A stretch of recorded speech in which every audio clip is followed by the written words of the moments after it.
अस्सलामुअलैकुम स्टूडेंट्स। आज का हमारा टॉपिक फ़ाइनल अकाउंट की न्यूमेरिकल प्रैक्टिस है। So let's start. आज हमने फ़ाइनल अकाउंट के 10th क्वेश्चन का ओवरव्यू लेना था।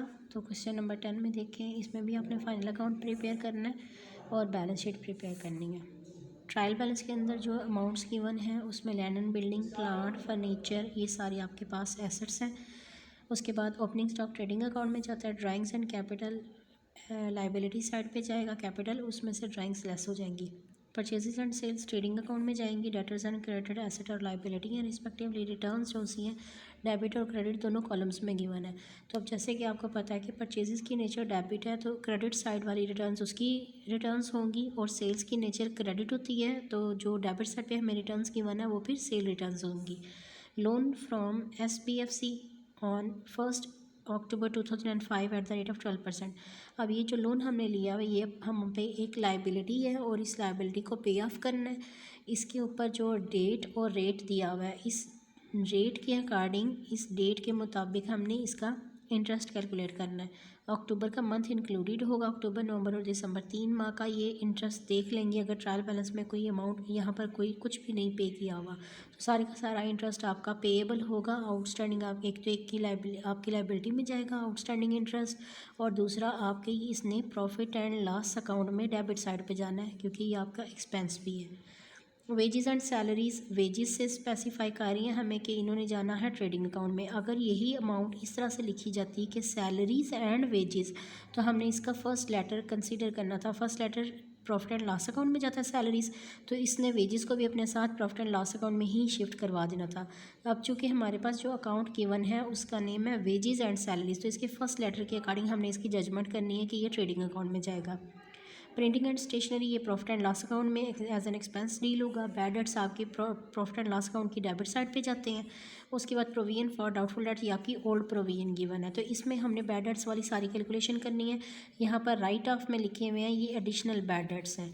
तो जब भी बैड डेट्स की कैलकुलेशन है इसको मैं इस तरीके से डील करवाती हूँ कि हम लोग प्रॉफिट एंड लॉस अकाउंट की डेबिट साइड पे इसे इस तरह से डील करेंगे। हम लिखेंगे Bano. Bano means B for bad debts, उसके बाद A for additional bad debts, N for new provision for bad debts and O for old provision for bad debts.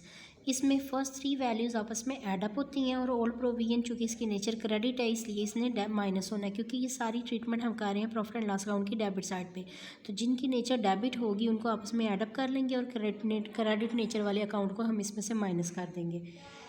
अब हमने इसमें जो न्यू प्रोविजन कैलकुलेट करनी है उसके लिए एक रूल है कि जब भी क्वेश्चन में आपको एडिशनल बैड डेट्स दी होंगी तो आपने अपने डेटर्स की वर्थ में से सबसे पहले एडिशनल बैड डेट्स को माइनस करना होता है, और आपके पास जो रिमेनिंग डेटर्स बनते हैं, यहाँ पर डेटर्स की वर्थ दी हुई है आप लोगों के पास 91,200, तो आप 91,200 में से अपने ये जो एडिशनल बैड डेट्स हैं 7,200 इन्हें माइनस करेंगे। अब जो भी वैल्यू आपके पास बचेगी वो आपके रिमेनिंग डेटर्स होंगे। तो रिमेनिंग डेटर्स के ऊपर हमने ये जो नीचे न्यू प्रोविजन दी हुई है 8%, इसको कैलकुलेट करना है। आपके पास जितने भी रिमेनिंग डेटर्स की वर्थ आएगी उसका आपने 8% कैलकुलेट करना है, तो ये आपकी न्यू प्रोविजन आ जाएगी जो कि आपकी प्रॉफिट एंड लॉस अकाउंट की डेबिट साइड पे भी डील होगी। प्लस जब आप एसेट्स में मेंशन करोगे डेटर्स को, इसकी फर्स्ट एडजस्टमेंट बैड डेट्स की तो मैंने ये बता दी जो कि प्रॉफिट एंड लॉस में डेबिट साइड पे आएगी। सेकेंड एडजस्टमेंट ये होती है बैलेंस शीट में एसेट साइड के ऊपर। तो एसेट साइड में जब जैसे ही आपने डेटर्स को मेंशन करना है इसकी वर्थ में से आपने फर्स्टली तो एडिशनल बैड डेट्स को माइनस करना है। एडिशनल बैड डेट्स को आप फर्दर बैड डेट्स भी कह सकते हो, और इसके बाद आपने इसमें से न्यू प्रोविजन को भी माइनस करना है। जो वैल्यूज़ आपके पास प्रॉफिट एंड लॉस अकाउंट में ऐड अप हो रही थी उन दोनों ने आके बैलेंस शीट में डेटर्स की वैल्यू में से माइनस हो जाना है। ये आपके बैड डेट्स की कैलकुलेशन हो गई एडजस्टमेंट नंबर 3 और 4। एडजस्टमेंट नंबर 2 में अगर हम लोग देखें तो सेकंड नंबर पे जस्ट डेप्रिसिएशन दी हुई हैं, तो ये सिंपली आप निकालते हो अमाउंट ऑफ डेप्रिसिएशन कैलकुलेट करेंगे, उसे आप प्रॉफिट एंड लॉस अकाउंट की डेबिट साइड पे मेंशन कर देंगे ओनली अमाउंट ऑफ डेप्रिसिएशन।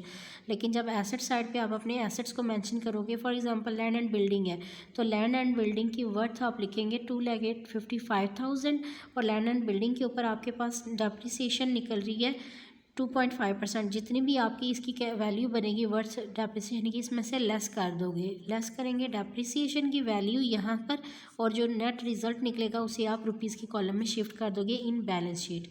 इसी तरीके से प्लांट एंड मशीनरी और फर्नीचर की भी आप एडजस्टमेंट करेंगे। उसके बाद क्लोजिंग स्टॉक की कैलकुलेशन आपको पता है, एक तो जाता है ये ट्रेडिंग अकाउंट में क्रेडिट साइड के में सेल्स के फ़ौरन बाद, और दूसरा ये आपका एज एन एसेट डील होता है इन बैलेंस शीट। तो ये इस तरीके से आपका क्वेश्चन कंप्लीट हो जाता है। होप सो आपको अंडरस्टैंडिंग कंप्लीट मिल चुकी होगी। अगर किसी किस्म का कोई आपकी क्वेश्चन है तो आप कमेंट्स में मेंशन कर दें, मैं उसको कवर करने की कोशिश करूँगी इंशाल्लाह। Thank you.